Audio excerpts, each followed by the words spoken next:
جناب مولانا یاسین قاضی صاحب کا، ان کے مشہور ہیں، انہوں نے ہمیں وقت دیا. ان کی کتنی خوبصورت کہانی ہے، کیسی کہانی ہے، اپنی زبانی بیان کریں گے. استقبال کیجئے. نعرہ تکبیر، اللہ اکبر. قاضی صاحب کا استقبال خوبصورتی کے ساتھ کریں. پہلی بار آ رہے ہیں. نعرہ تکبیر، اللہ اکبر. نعرہ رسالت یا رسول اللہ، نعرہ ولایت علی ولی اللہ کل امام، جب زبان نعرہ حیدری. جناب مولانا یاسین قاضی صاحب.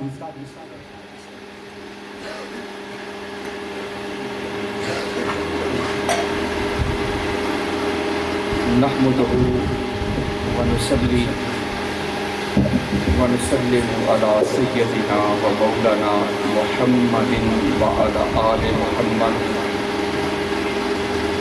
اما بعد فاعوذ باللہ من الشیطان الرجیم. بسم اللہ الرحمن الرحیم. قال اللہ تبارک و تعالی فی کلام المجید و فرقان الحمید. یا ایہا الذین آمنوا اتقوا اللہ وکونوا مع الصادقین. صدق اللہ مولانا العظیم. معزز و محتشم حاضرین و سامعین، دیکھیں میں اتنی دور سے ٹریول کر کے آپ دوستوں کی خدمت میں حاضر ہوا ہوں، اور میں دنیا بھر میں جو پیغام دے رہا ہوں، دنیا بھر میں جو تبلیغ کر رہا ہوں، وہ میں شیعہ اور سنی سے ہٹ کے کر رہا ہوں. کیونکہ اس گھر کو ماننے کے لیے انسان کا شیعہ ہونا ضروری نہیں. اس گھر کو ماننے کے لیے کوئی علامہ، کوئی مفتی ہونا بھی ضروری نہیں، کوئی محدث، کوئی فقیہ ہونا بھی ضروری نہیں. آقا علیہ السلام کا فرمان ہے، اس گھر کو ماننے کی ایک ہی شرط ہے، بندے کا حلالی ہونا ضروری ہے.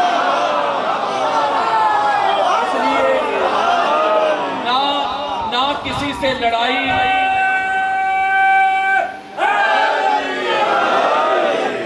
نہ کسی سے لڑائی، نہ کسی سے جھگڑا، نہ کسی سے مناظرہ. جو کچھ آپ کے سامنے سناؤں گا نا، یا قرآن سے سناؤں گا یا حضور کے فرمان سے سناؤں گا. کوئی بندہ کہے کہ یہ بات پہلے نہیں سنی یا سمجھ میں نہیں آئی تو لڑائی تو ہے ہی نہیں. جو سناؤں گا میرا کام ہے بس ایسے کھول کے کتاب کا حوالہ دکھانا. اور یہ ہمارے بھائی ہیں جو فیضی اسلامک ٹی وی، ان کے ذریعے آپ کی یہ جو مجلس پاک ہے پوری دنیا تک جا رہی ہے. یہ اس وقت لائیو جا رہی ہے، اور آپ کے اٹک کے قرب و جوار میں جتنی بھی مجالس ہوتی ہیں، یہ اشرہ جو چل رہا ہے وہ لائیو دکھا رہے ہیں لوگوں کو. پوری دنیا میں گھروں میں بزرگ، جوان، ہماری مائیں، بہنیں، بیٹیاں وہ دیکھ رہی ہیں کہ سوشل میڈیا کا وہ جائز استعمال کر رہے ہیں. اس لیے میں کہہ رہا ہوں کہ یہ ریکارڈنگ بھی ہو رہی ہے، تو آپ کو گواہ بنا کے یہ بات کر رہا ہوں. کسی سے لڑائی نہیں، کسی سے جھگڑا نہیں. بات قرآن کی اور حضور کے فرمان کی دلیل سے اور اہل سنت کی کتابوں سے. آپ کے سامنے ایک سنی کھڑا ہے. سنیتی بتاؤں گا، سنیتی سناؤں گا، سنیتی سمجھاؤں گا، سنیتی پہنچاؤں گا. اور منانا میری ڈیوٹی نہیں. اگر کسی نے نہیں نہ ماننا، وہ تو اپنی آنکھوں سے چاند کو ٹکڑے ہوتا دیکھتے تھے، کنکریوں کو کلمہ پڑھتا دیکھتے تھے، درختوں کو، بیڑیوں کو، بکریوں کو، اونٹوں کو قدموں میں آتا دیکھتے تھے. ایک لوٹے سے 1400 صحابہ کو وضو کرتا دیکھتے تھے. خیبر کے پردے اڑتا دیکھتے تھے. عمر بن عبد وقت کو تڑپتا دیکھتے تھے. اس کا مطلب ہے وہ آنکھوں سے دیکھ کر نہیں مانے. تو یارو ہم خوش قسمت ہیں، ہم سن کر مان بیٹھے. اچھا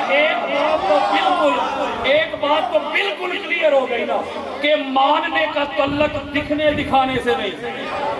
اگر ماننے کے لیے دیکھنا شرط ہوتا تو کوئی آنکھوں سے دیکھ کر ابو لہب نہ رہتا, کوئی آنکھوں سے دیکھ کر ابو جہل نہ رہتا, ولید نہ رہتا, عتبہ نہ رہتا, شیبہ نہ رہتا, ہارون نہ رہتا, یزید پلید نہ رہتا. تو پتہ چلا ایمان تو نام ہی آنکھیں بند کر کے ماننے کا ہے. تو میں منانے نہیں آیا, خدا اور مصطفیٰ کا پیغام پہنچانے آیا. اور یہی ہر نبی کا اعلان ہے, ہر نبی یہی اعلان کرتا ہے کہ وما علینا الا البلاغ, ہمارا کام ہے پہنچانا, کنوے کرنا, ڈلیور کرنا. اب میں چونکہ آپ کا مہمان بھی ہوں, اتنی ٹریول کر کے آیا ہوں, ہو سکتا ہے کہ جو آپ کی ریکوائرمنٹ ہیں یا آپ کی جو ڈیمانڈز ہیں اس پر میں پورا نہ کروں. میں نے پہلے کہہ دیا کہ میرا مشن ہے تبلیغ. میں شیعہ سنی کے درمیان یہ جو نفرت کی دیواریں بنی ہوئی ہیں نا, بڑی بلند ہو رہی ہیں, اس کو گرانا چاہتا ہوں. میں شیعہ سنی بھائی بھائی کا نعرہ پوری دنیا تک پہنچانا چاہتا ہوں. میں اصل سنیت کا چہرہ دنیا کو دکھانا چاہتا ہوں. میں یہ جھگڑے ختم کرنا چاہتا ہوں, یہ فتنے فساد ختم کرنا چاہتا ہوں, میں قریب لانا چاہتا ہوں. اس کو میرا جرم مان لیں, اس کو میرا جرم مان لیں یا میری کاوش مان لیں. اب توجہ ذرا میری طرف رکھیں, میرا تھوڑا سا مزاج مختلف ہے, ذرا میرا ساتھ دینا ہوگا.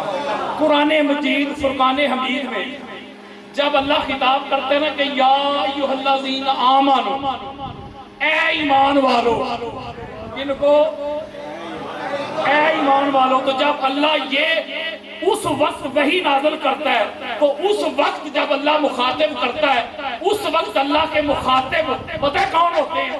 میں اور آپ نہیں. اس وقت جو حضور کے صحابہ تھے نا, وہ اس وقت اللہ کے مخاطب ہوتے ہیں. نہیں سمجھے یار, جب اللہ کہتا ہے یا ایھا الذین آمنوا, اے ایمان والے ہو, تو اس وقت ایمان والے کون تھے بھائی؟ وہی تھے نا جو صحابہ حضور علیہ السلام کی رسالت پر ایمان لے آئے. جب اللہ کہتا ہے یا ایھا الناس, تو پھر کہتا ہے لوگوں, اس میں ایمان والے بھی آگئے, یہود و نصارہ بھی آگئے, ساری کائنات آگئے. لیکن جب ایمان والوں کو مخاطب کرتا ہے پھر یہود و نصارہ نہیں ہوتے, نہیں سمجھے, پھر کافر نہیں ہوتے, ان کے لیے الگ سے کتاب ہے. اس مقام پہ بھی اللہ نے کہا ہے یا ایھا الذین آمنوا, اے ایمان والے ہو. جی مولا, اللہ سے ڈرو, اللہ سے ڈرو, اور جو سچے ہیں نا ان کے ساتھ ہو جاؤ. ذرا توجہ میرے طرف. اچھا یہ اللہ کن کو کہہ رہا ہے؟ ایمان والوں کو. تو اس وقت اللہ کے مخاطب کون تھے؟ اس صحابہ کرام یار. اے میرے نبی دے صحابیوں, کسی کے بڑے قبروں سے بھی نکل کے آ جائیں گے, میری کئی بات کو کوئی مائی کا لال رد نہیں کر سکے گا. یعنی جب یہ آیت اتری تو اس وقت جو بالخصوص اللہ کے مخاطب تھے وہ تھے صحابہ کرام. ہم تو بعد میں آئے بالعموم. اللہ کہتے ہیں میرے نبی کے صحابیوں, سچوں کے ساتھ ہو جاؤ. میری کچھ باتیں کی بلا 2-4 دن بعد سمجھ آتی ہیں, لیکن آتی ضرور ہے. یہ نہیں کہ آئے گی, نہیں آئے گی, ہو سکتا ہے گھر جائے پھر آئیں گی. اس کا مطلب ہے وہ سارے ایمان والے تو تھے.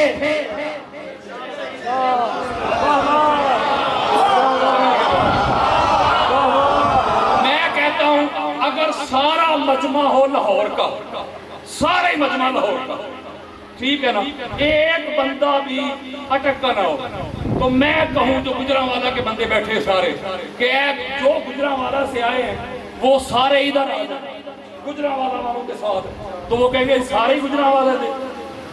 نہیں سمجھے یار, یہ مطلب ہے کوئی اٹک دا بھی ہوئے, کوئی گجرانوالے دا بھی ہوئے, کوئی لاہور دا بھی ہوئے, کوئی کراچی دا بھی ہوئے, کہ او دے وچوں بندہ کہندا ہے اٹک والے ادھر ہو جائیں.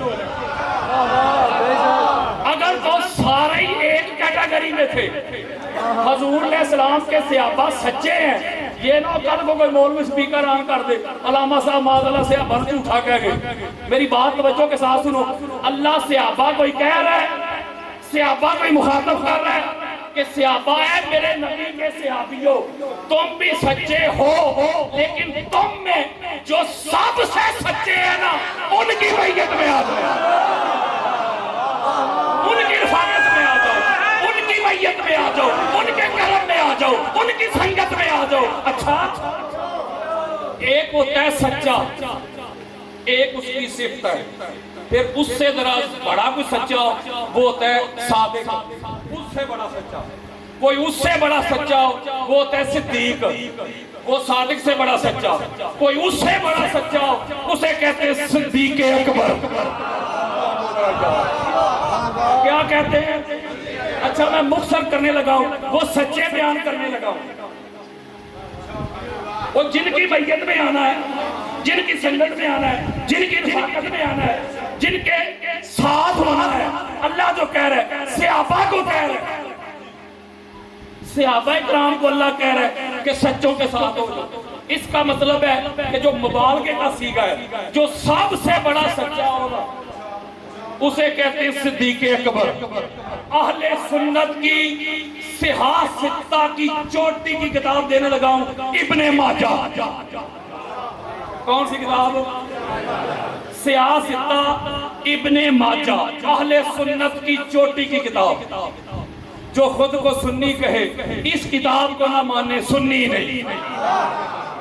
آؤ ذرا سب سے زیادہ سچے بتاؤں، میرے مولا کا فرمان سنو، میرے آقا کے بھائی کا فرمان سنو، فرماتے ہیں وَأَنَا الصِّدِّيقُ الْأَكْبَرُ لَا يَقُولُهَا بَعْدِي إِلَّا كَذَّابٌ۔ کانوں کی کھڑکیاں کھول کے سنو، آنکھوں سے حسد، بغض، عناد، کینہ، عداوت کے پردے ہٹا کے سنو، میرے مولا کا فرمان سنو۔ میرے مولا فرماتے ہیں پوری کائنات میں میں صدیق اکبر ہوں، میرے باپ کوئی صدیق اکبر ہونے کا دعویٰ کرے گا وہ جھوٹا ہو سکتا ہے۔ صدیق اکبر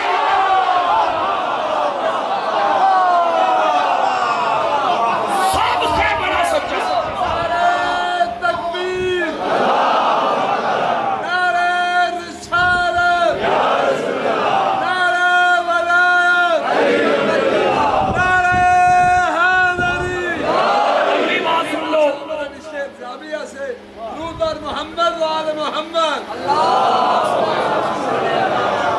یہ لائیو جا رہا ہے، یہ ریکارڈنگ ہو رہی ہے، پوری دنیا کو چیلنج ہے میرا۔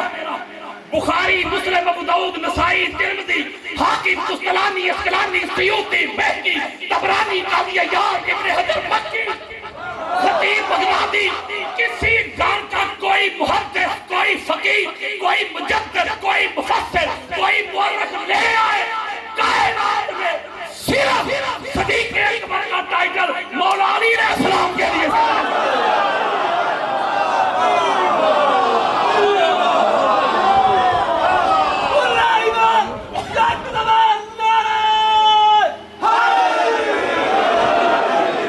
اس کا مطلب ہے صدیق سارے ہیں، صدیقین ابا یا صدیق حضور کے سارے سے ابا ہے، لیکن صدیق اکبر صرف مولا علی علیہ السلام کی۔ اگلی بات سنو، کوئی کہہ سکتا ہے بندہ یار یہ تو مولا کا خود اعلان ہے نا کہ میں صدیق اکبر ہوں، حضور کا فرمان تو نہ ہوا، کسی کو اس پہ ڈیٹیل چاہیے نا، زیادہ حوالے چاہیے، تو یوٹیوب پہ میرا نام لکھیں، آگے لکھیں صدیق اکبر و فاروق اعظم، آپ کو 1.5 گھنٹے کا میرا لیکچر ملے گا۔ اہل سنت کی تقریباً 70 کتابوں کے حوالے دے کے وہ ساری ڈیٹیل میں چاہیے۔ اب اگلا جنازہ دینے لگا جو کہ بھائی وہ مولا کا فرمان ہے، آپ جو کل کسی کو بتائیں تو وہ آگے سے کہ وہ حضرت علی علیہ السلام نے فرمایا نا کہ میں صدیق اکبر ہوں، حضور نے تو نہیں نہ فرمایا۔ آؤ ذرا پتہ کریے حضور علیہ السلام کے فرمان کا۔ سنا ذرا، میرے آقا فرماتے ہیں یا علی انت صدیق الاکبر وانت فاروق الاعظم الذی یفرق بین الحق والباطل۔ جاگو یار، میرے آقا فرماتے ہیں علی، میرے آقا فرماتے ہیں علی تو صدیق اکبر ہے، تو فاروق اعظم ہے، حق اور باطل کے درمیان فرق کرنے والی ذات تیری ذات ہے. اور جو سیاستہ کی حدیث ہے نا، سیاستہ میں تو آقا علیہ السلام نے کمال کر دیا. میرے آقا میں اللہم آدر الحق ماہ حیث دارا. توجہ میرے طرف، میرے آقا فرماتے ہیں سیاستہ دے رہا ہوں جان. میرے آقا فرماتے ہیں اے اللہ جدھر علی مڑ جائے،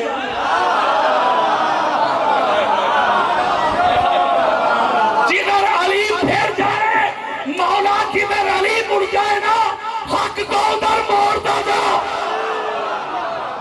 نہیں سمجھے یار، یارو یہ دعا بھی تو ہو سکتی تھی نا، مولا جدھر حق ہو نا ادھر علی کو موڑ دے.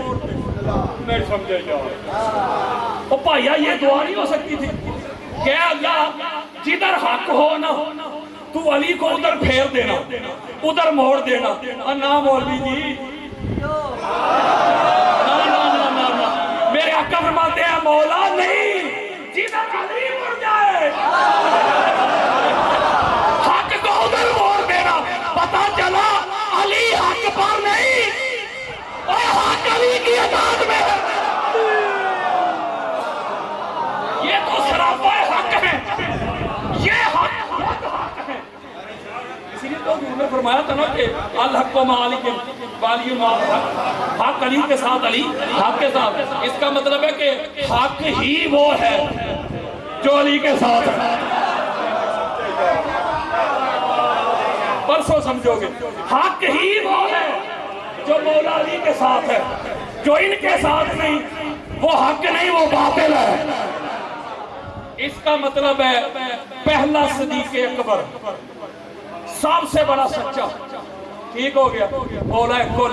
بلکہ اگر میں قرآن مجید کا آپ کو حوالہ دوں، حوالہ آپ نے سنا ہے، میرے موضوع سے ریلیٹڈ ایک بات سمجھانا چاہتا ہوں کہ جب آیت مباہلہ نازل ہوئی،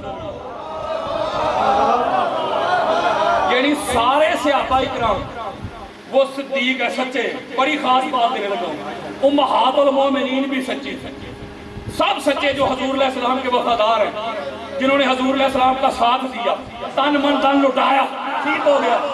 لیکن اللہ نے اپنی توحید کی گواہی کے لیے،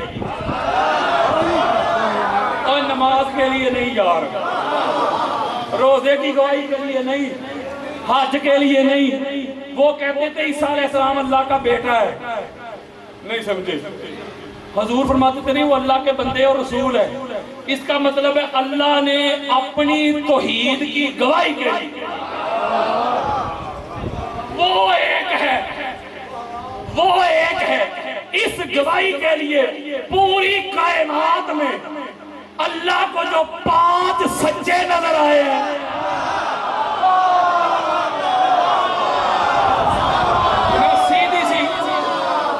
سیدھی سی بات کرتا ہوں حسنین بھائی، سیدھی سی بات کرتا ہوں یار، یہ جو 5 نفوس قدسیہ مباہلہ کے لیے تشریف لے کے گئے، تو جب مباہلہ ہونے لگا تھا اس وقت صرف سچے تھے، 1 گھنٹے کے لیے سچے تھے، 2 گھنٹے کے لیے کہ 5 گھنٹوں کے لیے. بولو نا یار، اور میں نہیں کہہ رہا ہوں کہ وہ سچا، قرآن کہہ رہے ہیں ان سے بڑے سچے کوئی اور ہوتے تو اللہ ان کو شامل نہ کرتا. یعنی مردوں میں سے نبی جو چنے صادق اور امین، اور دوسرے نفس رسول صدیق اکبر مولا کائنات علی المرتضی. اور پھر آگے خواتین میں صیغہ جمع کا استعمال کیا، وَنِسَاءَنَا وَنِسَاءَكُمْ، ہم اپنی عورتوں کو لاتے ہیں. نہیں سمجھے یار؟ بھائیا ایک سنگل وجود ہو، ٹھیک ہے نا، تو صیغہ سنگل استعمال ہوتا ہے، ٹھیک ہے نا. ہم اپنی عورت کو لاتے ہیں یا اپنی بیٹی کو لاتے ہیں، تم اپنی بیٹی کو لاؤ، وہ یہی بنتا تھا. ہم اپنی عورتوں کو لاتے ہیں، تو عورتیں کتنی 2 لے کے گئے؟ بولو یار کہ 3 1 سیغہ جمع کا کہا جب صدیقۃ الکبریٰ کی باری آئے گی نا تو ساری کائنات کی عورتوں میں صرف ایک ہی صدیقۃ الکبریٰ ہے جس کا نام فاطمہ الزہرا۔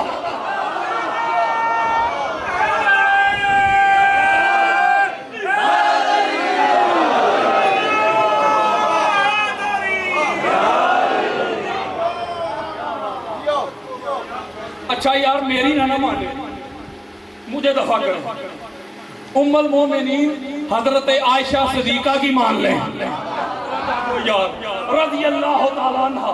اما عائشہ کا عقیدہ بتانے لگا، میں نے کہا نا یہ صدیقۃ الکبریٰ ہے، سب سے بڑی سچی خواتین میں، عورتوں میں، ان سے بڑی سچی کائنات میں کوئی نہیں۔ میری نہ مانے، مجھے دفع کریں، اما عائشہ صدیقہ کی مان لیں۔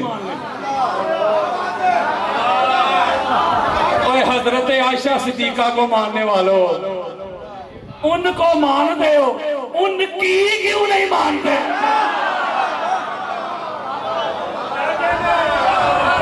اہل سنت کی درجنوں کتابیں، آؤ عائشہ صدیقہ کا عقیدہ بتاؤں، ان کا مسلک بتاؤں۔ روایت کرتی ہے ما رأیت احدا قط اصدق من فاطمہ غیر ابیہا۔ اما عائشہ صدیقہ فرماتی ہے پوری کائنات میں فاطمہ الزہرا کے بابا کے باپ فاطمہ الزہرا سے بڑا سچا کائنات میں نے کوئی دیکھا ہی نہیں۔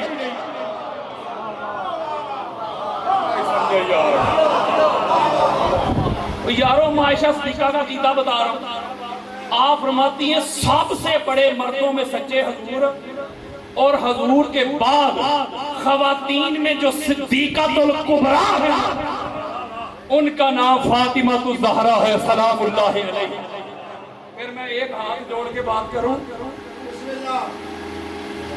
اگر سب سے بڑے سچے بھی یہ ٹھیک ہو گیا، سب سے بڑے بھی یہ، اور اللہ یہ بھی کہے کہ سچوں کے ساتھ ہو جاؤ، ان کی اطاعت میں آ جاؤ، ان کی اتباع میں آ جاؤ، اللہ کہہ رہے ہیں ان کو سچا بولو یار، بولو نا مولوی جی، وہ جن نفوس قدسیہ کو اللہ اپنی توحید کی گواہی کے لیے چن لینا، وہ سچے جب سے ہیں، جب تک رہیں گے وہ حق پہ رہیں گے، خطا پہ نہیں ہو سکتا۔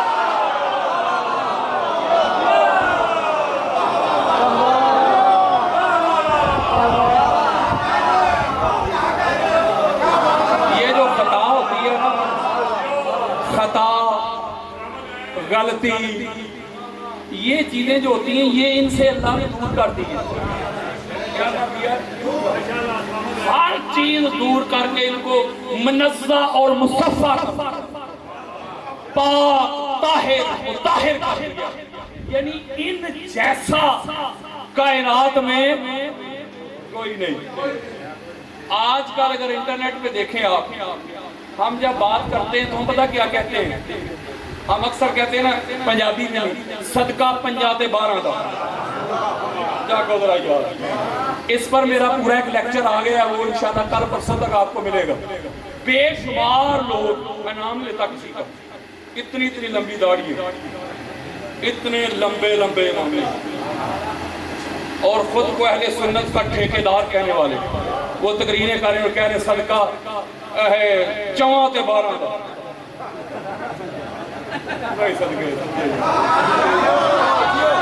ہم کہتے ہیں نا صدقہ 50 تے 12 دا، اون نہیں 12 تے 4 دا نہیں صدقے سمجھے جاگو ذرا۔ اب ذرا توجہ میرے رکھو، بڑی خاص بات آپ کی محبتوں کی نظر، قدموں پہ ہاتھ رکھ کے 50 تے 12 چے ہی شامل کر رہے ہیں۔ 5 کون ہیں؟ تاجدار کائنات محمد مصطفیٰ صلی اللہ علیہ وسلم، ٹھیک ہو گیا۔ دوسرے وآلہ وسلم، ٹھیک ہو گیا۔ دوسرے مولا کائنات علیہ السلام، حسنین کریمین دونوں، پاک بی فاطمہ الزہرا سلام اللہ علیہ، 5 ہو گئے۔ اب 12 جب کرتے ہیں تو مولا سے شروع کرتے ہیں، مولا علیہ السلام مولا حسن حسین زین العابدین الباقر جعفر صادق موسیٰ کاظم علی رضا محمد تقی علی نقی حسن عسکری اور 12ویں امام مہدی صلوات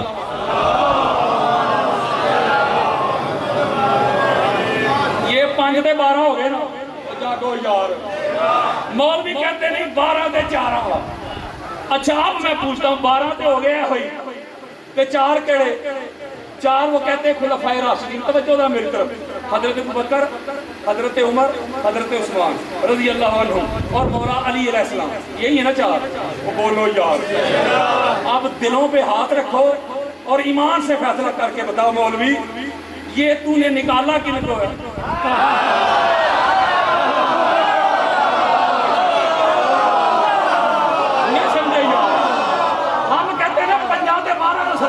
مولوی کہتا ہے نہیں 12 تے 4 پپا یار پکڑیا کنوں مولا علی تو ہے نا اور 12 تے ہے نا بولو نا یار مولا حسن بھی حسین بھی سارے ہیں تو مولوی نے نکالا کن کو حضور کو اور حضور کی بیٹی کو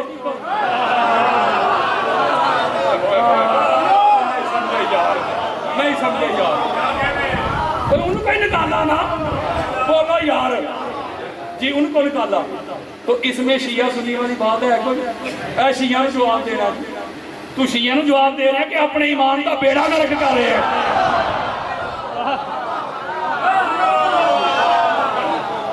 اس کا مطلب ہے حضور کو نکال دیں پاک بی بی کو نکال دیں تو پیچھے بچتا کیا ہے یہ تو آگے ان کی آل اولاد ہے نہیں سمجھے یار اس کا مطلب ہے ایک ہاتھ جوڑ کے حالات وہ نہیں ہاتھ جوڑ کے دبے لفظوں میں ایک نقطہ دینے چل لگا ہوں مولوی جی ان کو شامل کرنے کے اور بھی طریقے تھے تو نے محمد اور محمد کی بیٹی کو نکال کے اپنے حسب اور نسب کا پتہ بتا دیا کہ تو اسی یزید کی نسل سے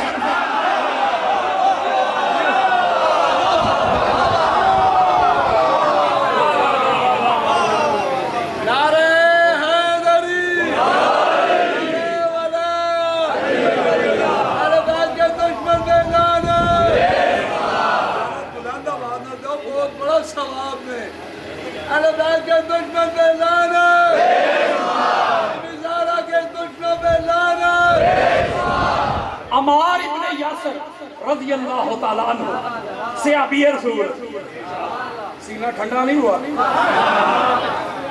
یارو یہ صحابہ کے نام پہ سیمینار کرنے والے صحابہ اکرام کے نام پہ مساجد بنانے والے مدارس قائم کرنے والے یارو ان کو یہ صحابی کیوں نظر نہیں آتے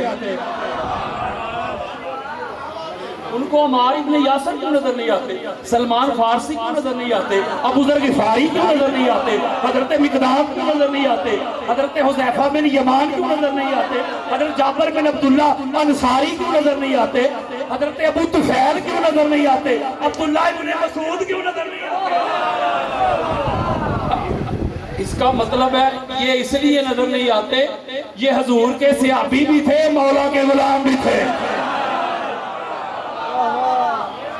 عمار ابن یاسر رضی اللہ تعالیٰ عنہ ان کو میرے اور آپ کے پیارے آقا فرماتے ہیں کہ عمار جس راستے پہ علی چل رہا ہو نا اور اکیلا تنہا چل رہا ہو دوسری طرف ہزاروں لاکھوں کا مجمع چل رہا ہو نہیں سمجھے یار تو نے اکثریت نہیں دیکھنی نہیں سمجھے یار اکثریت نہیں دیکھنی تو نے علی کو دیکھنا ہے جدھر علی ہوگا ادھر ہی حق ہوگا اس کا مطلب ہے کہ یہ جو نفوس قدسیہ ہے یہ نفوس قدسیہ یہ رول ماڈل ہے اس لیے حضور علیہ السلام نے فرمایا نا کہ میرے بعد ان کی اتباع بھی کرنی ہے ان کی بیعت بھی کرنی ہے ان کی میت میں بھی آنا ہے اور ان کی سنگت میں بھی آنا ہے میں ایک سیدھی سی بات کرتا ہوں پچھلے دنوں صدیقہ الکبریٰ پاک بی بی فاطمہ الزہرا صلوات اللہ علیہا اچھا ذرا صلاۃ تو بنا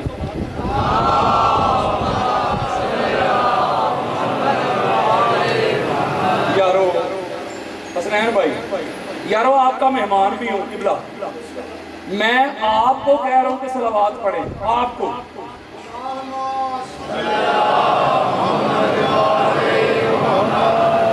یارو میں آپ کو کہہ رہا ہوں کہ آپ صلوات پڑھیں، آپ اللہ کو کہہ رہے ہیں مولا تو پڑھ، نہیں سمجھے؟ ذرا صلوات پڑھیں۔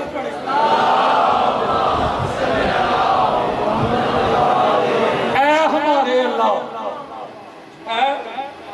اے ہمارے اللہ، تو محمد اور محمد کی آل پر تو صلوات پڑھ۔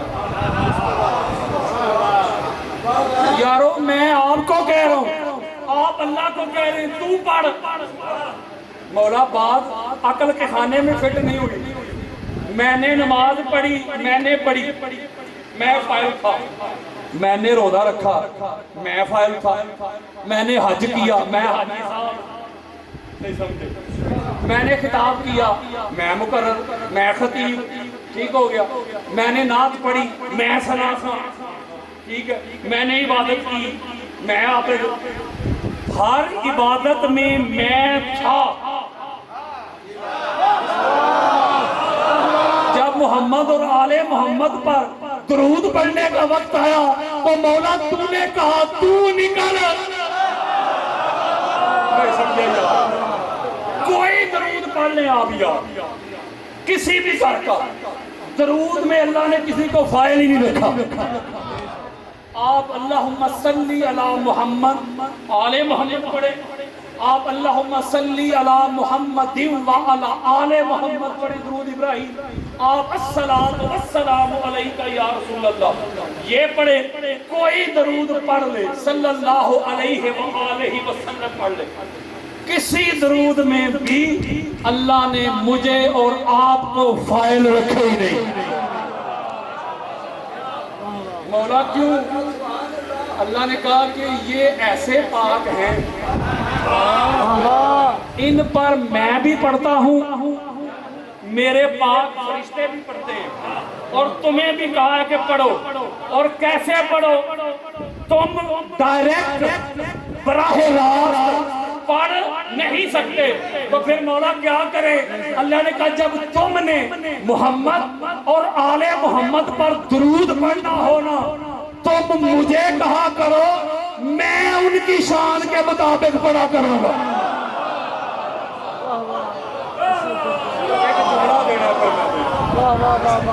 ایک جملہ دینا میں نے ہاتھ جوڑ کے، جس کا نصیب، اس کا مطلب ہے جو خدا پنچ تن پاک کسی ایرے گہرے، کسی نتھو خیرے، وہ اسی ایرے گہرے ہیں، وہ خدا پنچ تن پاک پر براہ راست ڈائریکٹ کسی کو درود پڑھنے نہیں دیتا، تو وہی خدا ان کے ساتھ درود میں کسی زید بکر کو شامل کیسے کر دیتا؟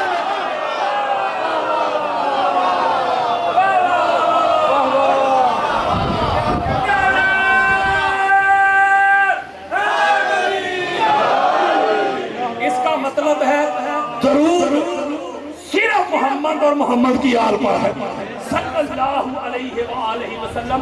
اس پر اگر کسی کو دلائل چاہیے درود کن پر اور کیسے، اس ٹائٹل سے میرا ایک لیکچر موجود ہے، وہ آپ سن سکتے ہیں۔ میں بات آگے لے کے جانا چاہتا ہوں، بڑی خاص بات ہاتھ جوڑ کے۔ پچھلے دنوں آپ کو پتا ہے صدیقۃ الکبریٰ پاک بی بی فاطمہ الزہرا صلوات اللہ علیہا، ان کی ذات پہ حملہ ہوا، صدق کا مسئلہ چھیڑ کر آپ کے اوپر تان کیا گیا، معاذ اللہ آپ کو خطا بنا۔ سب سے پہلے اس غلام نے آواز بلند کی، 40 جواب دیے علمی، اس کا منہ بند کر دیا، اس کو اس کے انجام تک پہنچا دیا۔ بڑی خاص بات دینے لگا، توجہ میری طرف، بڑی خاص بات، بڑی علمی بات دینے لگا۔ آقا علیہ السلام کا فرمان ہے فاطمہ تو بدعت منی ومن اکذبہ اکذب فاطمہ میرا ٹکڑا ہے، جس نے اسے ناراض کیا اس نے مجھے ناراض کیا۔ بڑی خاص بات دینی ہے میں نے، ٹکڑا کس کا؟ رسول اللہ کا۔ کن کا؟ امام ابن عقیل سے پوچھا گیا کہ آقا علیہ السلام کا حجرہ افضل ہے یا خانہ کعبہ؟ بڑی خاص بات نچوڑ دینے لگا، توجہ میری طرف۔ تو امام ابن عقیل فرماتے وَإِنْ أَرَدْتَ مُجَرَّدَ الْحُجْرَةِ فَالْكَعْبَةُ أَفْضَلُ، اگر تو حجرہ ہے خالی، حجرہ ہے تو پھر خانہ کعبہ افضل۔ وَإِنْ أَرَدْتَ وَهُوَ فِيهَا، یعنی رسول اللہ صلی اللہ علیہ وآلہ وسلم، اگر حجرہ انور میں حضور کا جسم موجود ہو تو تو خانہ کعبہ کی بات کرتا ہے؟ ساری کونین سے، اللہ کے عرش سے، ساری کائنات سے افضل وہ حجرہ ہو جاتا ہے۔ کیا ہو جاتا ہے؟ کیوں؟ حضور کا جسم لگتا ہے۔ بولو نا یار، حضور کا، اس کا مطلب ہے کہ افضلیت جسم پاک کی ہے، خالی کی نہیں۔ ہم کہتے ہیں اس وقت جہاں آقا علیہ السلام آرام فرما رہے ہیں ساری کائنات سے افضل ہے، کیونکہ آقا علیہ السلام کا جسم جو لگ رہا ہے، ٹھیک کہہ رہا ہوں، اس کا مطلب ہے کہ حضور علیہ السلام کے جسم جیسا کائنات میں کوئی جسم ذرا جاگو یار، ٹھیک کہہ رہا ہوں، ٹھیک ہے نا؟ اس کا مطلب ہے افضل ہے حضور کا جسم مبارک، ٹھیک ہے۔ حنانہ اس کے ساتھ مس ہوا، اس کو زبان مل گئی، جو اس جسم کے ساتھ جڑ گیا افضل اور اعلیٰ ہو گیا، ٹھیک ہے نا؟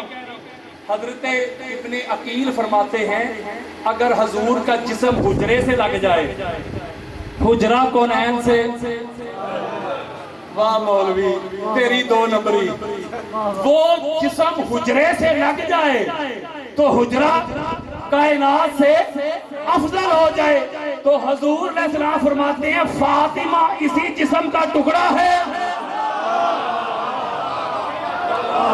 حسین اور حسن اسی جسم کے حصے ہیں، علی اسی جسم کا خون ہے، علی اسی جسم کا گوشت ہے، علی اسی جسم کی روح ہے، علی اسی جسم کا نفس ہے۔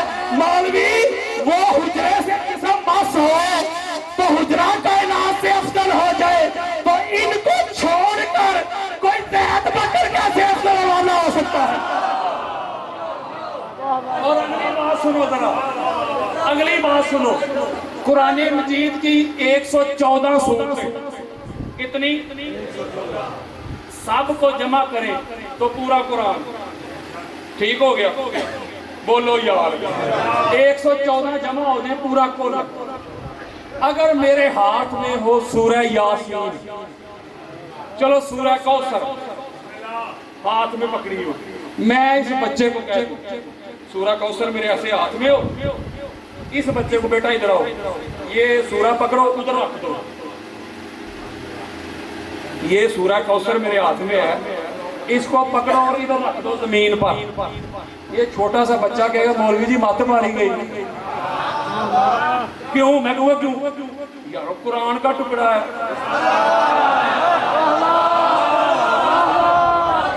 کیا ہے؟ میں آگے سے کہوں گا اور پترا قرآن کا ٹکڑا ہی ہے، پورا قرآن تے نہیں نا۔ وہ بچہ کہے گا پورا قرآن تے نہیں پر قرآن کا حصہ تے ہے نا،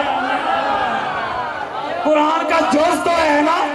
یہ کہے گا جتنی تذیب قرآن کی ہے نا اتنی تذیب اس ٹکڑے کی ہے۔ مولوی حیا کر، غلامی رسول میں موت بھی قبول ہے کے نعرے لگانے والوں، اور آقا علیہ السلام کے نالین اور جوتے میں کہتے ہیں سمجھانے کے لیے، شوز کہتے ہیں، جوتا نہیں کہنا، شوز بھی نہیں کہنا، نالین بھی نہیں کہنا، نالین پاک کہنا۔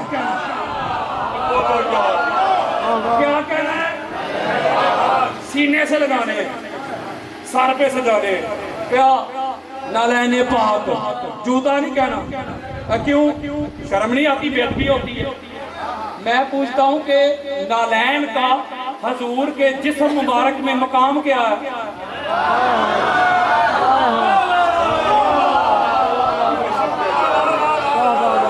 قدم مبارک، جی وہ قدم مولوی جی قدموں میں آتی تھی نا، وہ پاک قدموں میں آتی تھی. جو پاک قدموں میں آئے تو جوتا کہنے نہ دے، تو شوز کہنے نہ دے، تو نالین کہنے نہ دے، تو سینے پہ سجائے حیا کر. یہ فاطمہ یہ مصطفیٰ کے جگر کا ٹکڑا ہے، دل کا ٹکڑا ہے، روح ہے، اور ان کے بارے میں جو منہ میں آئے وہ تو پک دے اور کہے کہ گستاخی نہیں. میں ایک بات سمجھانے لگا ہوں، علمی بات سمجھانے لگا ہوں. میں تبلیغ کر رہا ہوں ہاتھ جوڑ کے. حضور نے فرمایا نا فاطمہ تو بدا تو منی، فاطمہ میرا بدا ہے. ایک مقام پہ فرمایا فاطمہ تو مدغہ تو منی. بڑی خاص بات میں نے دینی ہے. مدغہ، مدغہ جسم کا وہ لوتھڑا ہوتا ہے، وہ جگہ ہوتی ہے. سورہ حج پڑھے، اس کی آیت کا نمبر ہے 5. اور 5 پہ سینہ ٹھنڈا نہیں ہوا. آیت کا نمبر 5 اللہ نے فرمایا فَإِنَّا خَلَقْنَكُم مِّن تُرَابٍ ثُمَّ مِن نُطْفَةٍ ثُمَّ مِن عَلَقَةٍ ثُمَّ مِن مُضْغَةٍ. بڑی خاص بات توجہ میرے طرف. اللہ نے فرمایا میں نے انسان کی تخلیق کی، جو کیمیائی تخلیق ہے نا وہ کی مٹی سے، اور جو حیاتیاتی ہے بایولوجی وہ کی ہے کہ نطفے سے. رحم مادر میں ایک نطفہ آیا پہلی سٹیج، پھر اگلی سٹیج آلہ کا بن گیا، ہینگنگ میس بن گیا کہ جالا سا. پھر اگلی سٹیج جس کو سائنس آج 14 صدیوں کے بعد مان رہی ہے، وہ پہلے ہی میرے مصطفیٰ بیان کر چکے ہیں. اللہ رب العزت نے فرمایا ثم من مضغۃ، پھر وہ آلہ کا مدغہ بنتا ہے. بڑی خاص بات، بچوں سے کتاب نہیں. جب مدغہ بنتا ہے نا مدغہ، اس مدغہ میں اللہ روح ڈالتا ہے. پہلے نطفہ، پھر علاقہ، ہینگنگ میس، پھر مدغہ. پھر جب مدغہ بنتا ہے نا رحم مادر میں، اس میں روح آتی ہے. اور بھائیا مدغے سے جان ڈال دے اللہ. پھر وہ حرکت کرتا ہے. ہاتھ جوڑ کے حدیث پاک کی شرح کرنا چاہتا ہوں. میرے مصطفیٰ فرماتے فاطمہ تو مدغہ تو منی. لوگوں فاطمہ تو زہرا کے بارے میں کلام کرنے سے پہلے میرا حیا کر لینا، میری طرف توجہ کر لینا. فاطمہ تو زہرا محمد کے جسم کا وہ ٹکڑا ہے، وہ مدغہ ہے. فاطمہ میں محمد کی روح رہتی ہے.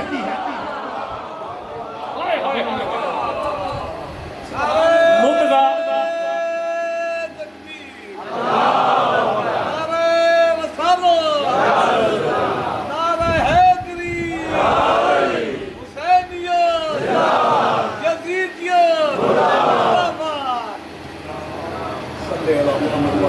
مدغہ دل کو بھی کہتے ہیں. بڑی خاص بات دینے لگا توجہ. اس کو ہارٹ کو، یہ مطلب ہے کہ ٹکڑے ٹکڑے تو بھی فرق ہوتا ہے. ہاتھ بھی ٹکڑا ہے نا، ٹکڑا ہے کہ نہیں. کئی لوگ آپ نے دیکھیں گے ان کے ہاتھ نہیں زندہ، ٹکڑے نہیں لیکن زندہ ہیں. پاؤں بھی ٹکڑے، کئی لوگ دیکھے ہوں گے پاؤں نہیں زندہ. آنکھ بھی ٹکڑا، آنکھ نہیں زندہ. کان بھی ٹکڑا، کان نہیں زندہ. پتا بھی ٹکڑا، پتا ہی نہیں زندہ. ایک گردہ بھی نہیں زندہ. کوئی ایک انسان آپ نے ایسا دیکھا ہے دنیا میں جس کا دل نہ ہو وہ زندہ؟ بولو یار، دیکھا ہے؟ نہیں نہ دیکھا. تو مدغہ کہتے ہیں دل کو. صحیح مسلم کی حدیث کی دلیل دیتا ہوں.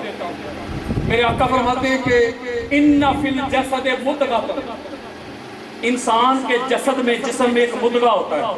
اذا صالحت صالح الجسد واذا فسدت فسد الجسد الا وہی القلب. آقا فرماتے ہیں اگر وہ مدغہ سنور گیا سارا جسم سنور گیا، وہ مدغہ بگڑ گیا سارا جسم بگڑ گیا. سن لو وہ مدغہ انسان کا دل ہے. نہیں سمجھ آئی؟ حضور فرماتے ہیں فاطمہ تو مدغہ تو منی. لوگوں فاطمہ محمد کا دل ہے. فاطمہ الزہرا کی وجہ سے میرا خون دوڑتا ہے، گردش کرتا ہے، میں چلتا ہوں، پھرتا ہوں، اٹھتا ہوں، بیٹھتا ہوں، تمہیں دیکھتا نظر آتا ہوں فقط اس لیے کہ اس جسم میں دل بن کر جو دھڑکتی ہے اس کو فاطمہ بطول کہتے ہیں۔ اسی لیے میرے دوستوں، بزرگوں، بیٹوں، اسی لیے پاک بی بی کا وصال حضور سے پہلے نہیں ہوا۔ کوئی سمجھے گا؟ حضور پہلے زہرا تشریف لے کے گئے، کیونکہ فاطمہ تو زہرا تو حضور کا دل ہے۔ یہ آپ نے بہت معروف جو لقب ہے بی بی کا سنا ہوگا، ام ابیہا۔ یہ شیعوں کا گڑھا ہوا نہیں ہے، امام عبد الرؤف المناوی کی فیض القدیر میں حدیث ہے، حضور فرماتے ہیں اِنَّ فاطمہ ام ابیہا، فاطمہ اپنے باپ کی ام ہے۔ کیا ہے؟ ام ہے۔ کیا ہے؟ بولو یار۔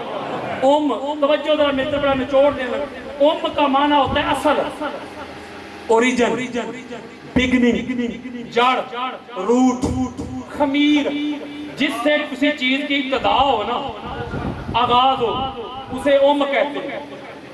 قرآن مجید کی پہلی سورہ کون سی ہے؟ اور قرآن کی پہلی سورت کون سی ہے؟ سورہ فاتحہ۔ یہ جو ہمارے پاس قرآن ہے نا، یہ ترتیب نزولی نہیں، یعنی جس طرح قرآن نازل ہوا تھا اس ترتیب سے نہیں، ٹھیک ہو گیا۔ پہلے آپ کو پتا ہے کہ اقرا بسم ربک الذی خلق، وہ ٹھیک ہو گیا، وہ تو آخری پارہ میں، پہلے میں سورہ فاتحہ، ٹھیک ہو گیا۔ یہ قرآن حق ہے، قرآن سچ ہے۔ تو مولوی صاحب پیچھو کہنے، علامہ صاحب کہہ گئے قرآن وہ ہے ہی نہیں۔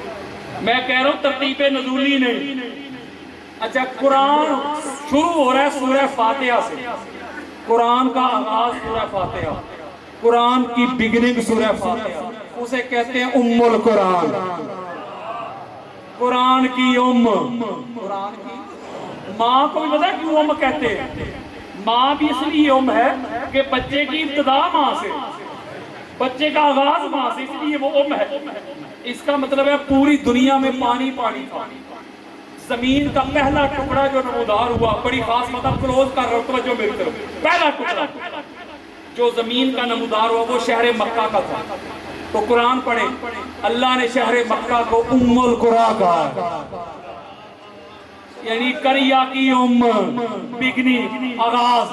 تو میرے آقا فرماتے ہیں اِنَّ فاطمہ ام ابیہا، لوگوں فاطمہ الزہرا محمد کی ام ہے، بگننگ ہے، آغاز ہے، جڑ ہے، روٹ ہے، فاؤنڈیشن ہے۔ جس نور سے اللہ نے محمد کو بنایا ہے اسی نور سے اللہ نے زہرا کو بنایا۔ اس کا مطلب ہے اتنی اعلیٰ ہستیاں یار، اتنی عرفہ، ان کے بارے میں اتنی سچی ہستیاں، صدیقۃ الکبریٰ۔ یار لوگ کہتے ہیں ان کے پاس نالج نہیں تھا، وہ جن کے گھر کے بچوں سے علم آ کے خیرات لیتا ہو۔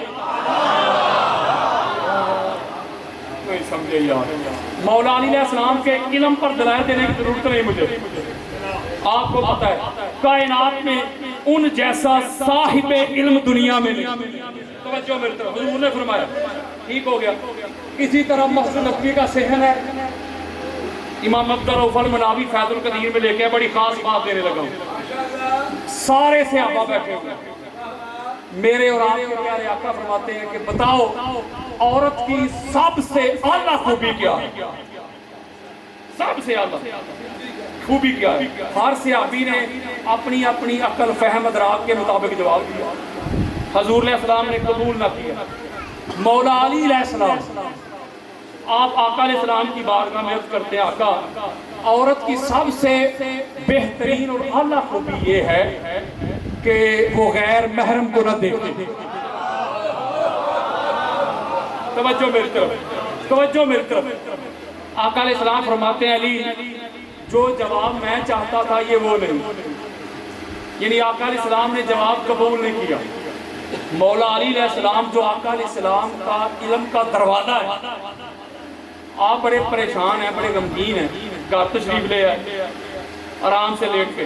توجہ، پاک بی بی کوثر مصطفیٰ، وہ سیدہ، وہ زاہدہ، وہ طیبہ، وہ طاہرہ، وہ راکعہ، وہ جیدہ، وہ عاصمہ، وہ مخدومہ کائنات، وہ معصومہ کائنات فاطمہ الزہرا صلوات۔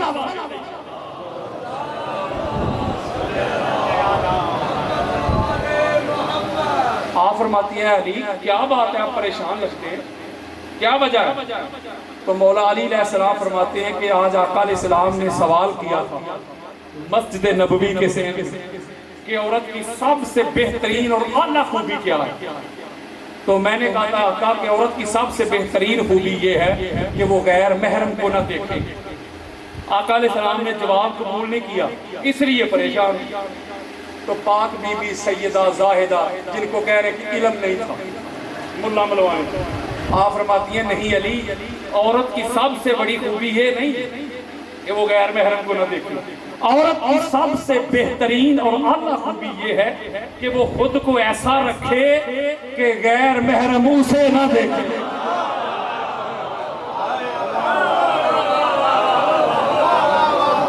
یہ جواب سنا، توجہ میری طرف، یہ جواب سنا اور نماز کے لیے مسجد نبوی میں چلے گئے۔ نماز ہو گئی، سارے صحابہ بیٹھے ہوئے، مولا علی علیہ السلام آقا علیہ السلام کی بارگاہ میں مخاطب ہوئے، یا رسول اللہ آپ نے سوال پوچھا تھا پچھلی نماز میں، جواب دینا چاہتا ہوں، جواب دینا چاہتا ہوں۔ آقا علیہ السلام جی علی بولو، آقا آپ نے پوچھا تھا عورت کی سب سے بہترین خوبی کیا ہے، جواب دینا چاہتا ہوں۔ عورت کی سب سے بہترین خوبی یہ ہے وہ خود کو ایسا بنائے، خود کو ایسا رکھے غیر محرم اسے نہ دیکھ سکے۔ ہاتھ جوڑ کے جملہ دینا چاہتا ہوں، توجہ میرے اور آپ کے پیارے آقا فرماتے ہیں مسکراتے ہوئے، علی جواب تو یہی ہے، بتاؤ کس سے پوچھ کے آئے ہو؟ توجہ مولا علی علیہ السلام عرض کرتے آقا فاطمہ الزہرا سے پوچھ کے آیا ہوں۔ میرے آقا کا جملہ سنو مولوی جی، میرے آقا فرماتے ہیں فاطمہ الزہرا ہی تو جواب دے سکتی ہے، فاطمہ تو بدا تو منی، فاطمہ محمد کے جگر کا ٹکڑا ہے۔ اس کا مطلب ہے جو دروازہ علم کے پاس جواب نہیں وہ بھی جواب پاک بی بی دے۔ تو بی بی کے بارے میں اس طرح کا گمان کرنا کہ معاذ اللہ بی بی کو علم نہیں، نالج نہیں، ٹھیک ہے۔ حضرت سلمان فارسی رضی اللہ تعالیٰ، یہ رضی اللہ تعالیٰ عنہ کا معنی نہ سمجھا دوں آپ کو، آخر پہ کلوز کر رہا ہوں، جاگو ذرا یار۔ رضی اللہ عنہ کا معنی اس پر اللہ راضی ہوا، اس پر اللہ، اس پر اللہ، کس پر؟ وہ کہتے ہیں نا اس پر اللہ راضی ہوا۔ یار توجہ میری طرف رکھو، اگر کوئی میری بات کو غلط ثابت کر دے مجھے بتانا، وہ میرا استاد میں اس کا شاگرد، اس کی ملازمت اختیار کر لوں گا۔ اس پر اللہ راضی ہوا، کس پر؟ جواب دینے لگا۔ اہل سنت کی 15 کتابیں اور رضی اللہ کا معنی سمجھاؤں۔ میرے آقا فرماتے ہیں یا فاطمہ ان اللہ یکتب لغضبک ویرضی لرضاک۔ اور رضی اللہ کا معنی بتاؤں، میرے آقا فرماتے ہیں بیٹی فاطمہ جس پر تو راضی ہوتی ہے اس پر اللہ راضی ہوتا ہے، جس سے تو ناراض ہوتی ہے اس سے اللہ ناراض ہوتا ہے۔ اس کا مطلب ہے، توجہ، اس کا مطلب ہے کسی کو رضی اللہ کہنے سے پہلے، کسی کو رضی اللہ لکھنے سے پہلے اور پڑھ مار لیا کر کہ جس کے آگے رضی اللہ لکھ رہا ہے بطور راضی ہے کہ ناراض ہے؟ نہیں سمجھے یار، اس کا مطلب ہے رضی اللہ ہی وہ ہے جس پہ زہرا راضی ہے۔ سلام اللہ علیہ تکبیر،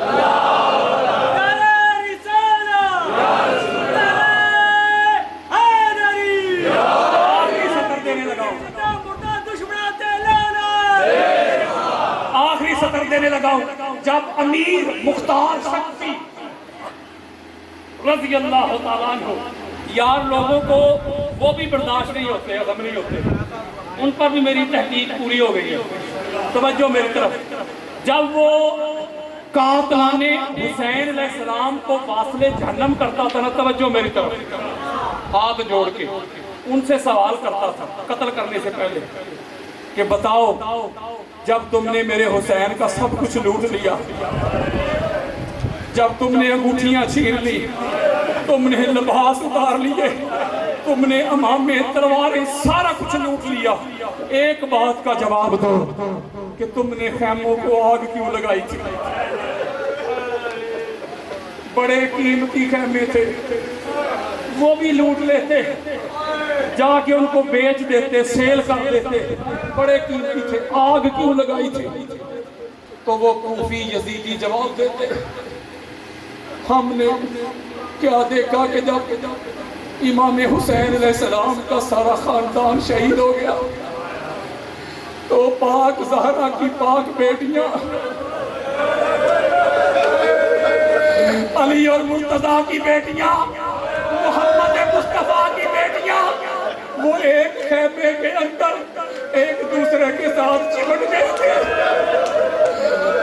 پہرا دینے والا غازی عباس علی اکبر شہید ہو گیا، حضرت قاسم شہید ہو گئے، امام حسین علیہ السلام شہید ہو گئے، وہ خیمے کے ساتھ ایک دوسرے کے ساتھ چپٹ کے بیٹھ گئی، اور جن کے حیا کے لیے سورج بھی چھپ جاتا تھا، چاند بادلوں میں چھپ جاتا تھا، جبریل امین گھر میں داخل ہونے کی جرات نہیں کرتا تھا، ملک الموت دروازے کے باہر کھڑا رہتا تھا، وہ جنہوں نے نانا جان کی قبر پاک پہ حاضری دینا ہوتی تو سیاہ تاریک رات کا انتظار کیا جاتا تھا، چراغ گل کر دیے جاتے تھے، آگے پیچھے بھائی پاپا ہوتے، پھر نانا جان کی قبر پاک پہ مزار پاک پہ حاضری دیتی،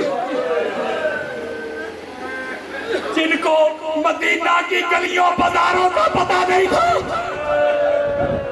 چھوٹا سا شہر مدینہ ہے، اس میں کتنی گلیاں ہیں، کتنے موڑ ہیں، ان کو پتہ نہیں تھا، وہ زہرا کی پاک بیٹیاں چمٹ کر بیٹھ گئی۔ ہم چونکہ خیمے لوٹنا چاہتے تھے، بڑی کوشش کی کہ وہ باہر نکل جائے، ہم نے بڑے تیر پھینکے، ہم نے بڑے نیزے مارے، ہم نے بڑے پتھر پھینکے، وہ زہرا کی بیٹیاں خیموں سے باہر نہیں نکلتی تھی، ان کو باہر نکالنے کے لیے، خیمے لوٹنے کے لیے ہم نے خیموں کو آگ لگائی۔